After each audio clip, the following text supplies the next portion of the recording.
The Siddaramaiah-led Karnataka government has withdrawn the 2022 Hubballi Riot case despite strong opposition coming in from the top police officials and the law department as well.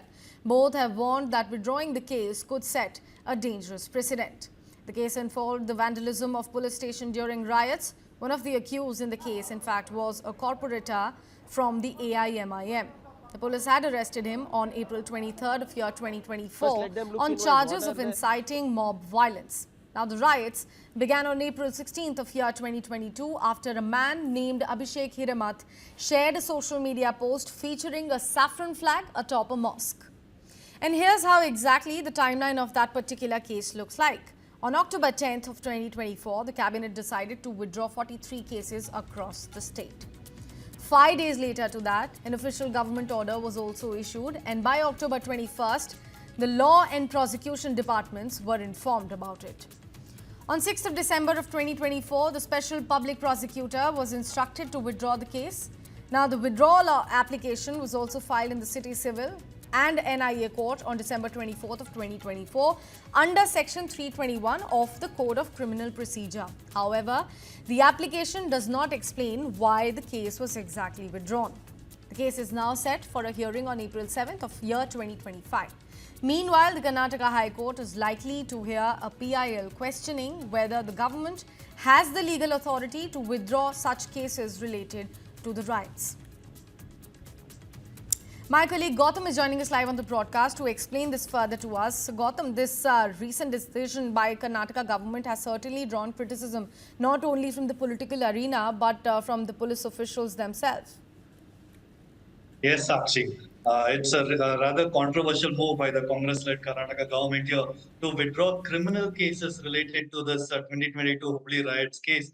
And there's been severe opposition from senior police officials themselves and legal expert about whether the Karnataka government even has the legal ambit to do such a thing. Now, this decision actually came after a petition by a local group that was after which the cabinet gave a swift approval. Deputy Chief Minister D.K. Shivakumar had earlier recommended withdrawing the cases and argued that the government possessed the discretionary power to do so as well. Now, a cabinet subcommittee was formed, which was led by the Home Minister, and he reviewed the case details and approved the withdrawal as well. Now, the government has maintained that such a move does fall within its legal authority, but whether it is actually the case, that is something that the High Court will decide when it comes up for hearing as well. And keep in mind that several of the cases regarding the riots itself are still under trial. It's been almost 3 years now, and still the cases are going on. And when the cases are still being considered in the courts and by the police, the Kannada government has now decided to do this, and now they are also facing backlash from the BJP as well, where they are saying that withdrawing such cases, serious charges are which include attempting murder and also rioting. Now, this they're saying it's completely politically motivated and it's detrimental to law and order. And they're saying that Siddaramaiah is doing this to keep is basically they are it's a form of appeasement politics. Is the charge that has been leveled by the BJP in this case as well? Yes, Sakshi. Is there any reasoning that has come in from Karnataka's government while they spoke about this particular decision? Did they try to defend it in any manner?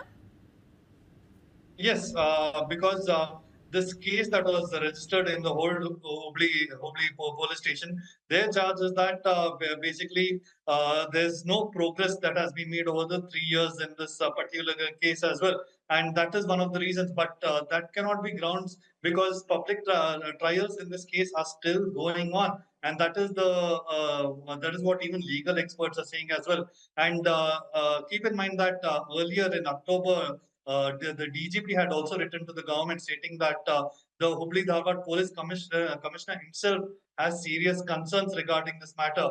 And the Commissioner had said that withdrawing the case would encourage similar incidents in the future and also harm police morale in this if you make such a move. And this letter had also pointed out that if this case is already being tried in court and should not be withdrawn, but despite the kind of request from the police officials as well, the Karnataka government has gone ahead and withdrawn the cases. So it remains to be seen how this will proceed legally as well. And the bigger issue, of course, is whether the Karnataka government even has the legal ambit to do it. From their point of view, they feel so that they can do it. But the move to quickly withdraw such a case is going to result in severe backlash both from the police and the political parties and the opposition as well. Yes, Sakshi. Absolutely, Gautam. Also, we are learning that this case is now set for a hearing on April 7th of 2025, although the Karnataka High Court is likely to hear a PIL. Could you explain us further with regards to this particular PIL and what can be expected and when can it be expected, of course? Yes, because it's important to remember the timeline in this particular case as well. And now the cabinet had withdrawn 43 cases across the state, including this one, the Hubballi Riots case as well. Now, after this, a government order was issued, and by October last year, the law and prosecution departments were informed that the Karnataka government is doing such a move.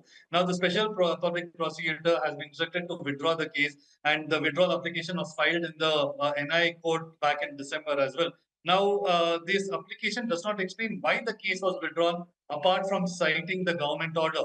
The case is now set for to come up for hearing on April 7th, and the PIL, of course, that will come up in Karnataka High Court as well. Basically, questions whether the government has the legal authority to withdraw cases related to riots, and this PIL is a public complaint that has been filed, and we'll gather more details as we get it, Sakshi.